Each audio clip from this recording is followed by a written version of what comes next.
ये सखी बड़ी ठंडा लगता हो, ऊपर से भूखो लागल बा। अरे हमरो लगता हो। अरे कुछ उपाय बा?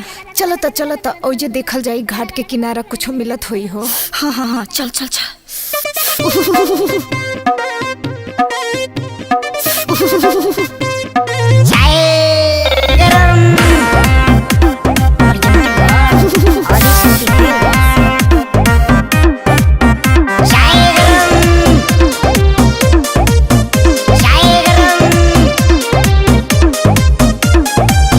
लागता बेजार बड़ा कपतानी खड़े खड़ा ढेर नौटंकी कैला पढ़ जानी झूठ पहाड़ा धर्म कमाए छठी घाटे अइला भइला तू निरदैया हो।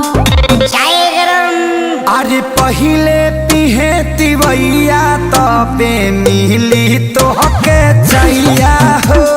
पहिले पिहे तिवैया तबे मिली तो हके जैया हो।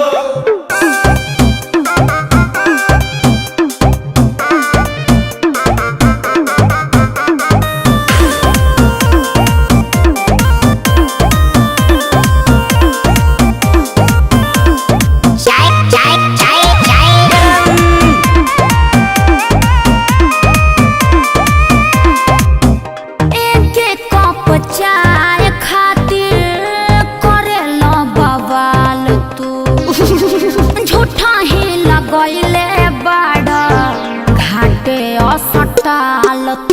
अरे बरती से बढ़ गया जनैखे के हुदूजा चाहतारू पहिले कहिला बेटा पूजा। अबे न लौकेला पूर्व के लाली विद्या नहाली समैया। अरे पहिले पिहे तिवैया तबे मिली तो हके जैया हो। पहिले पिहे तिवैया तबे मिली तो हके जैया हो।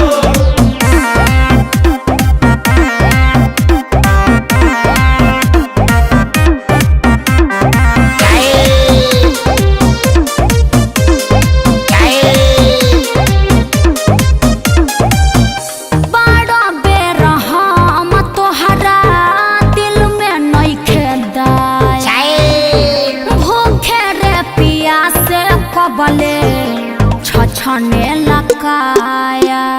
जिंद जनी धर तनी कर इंतजार हो, काहे भेजा चाट तारू कबेले हमार हो। बोस खेसारी कर न रहम पड़िले तोहरा पैया हो। छठी मैया हो। अरे पहिले पिहे तिवैया तबे मिली तो हके जैया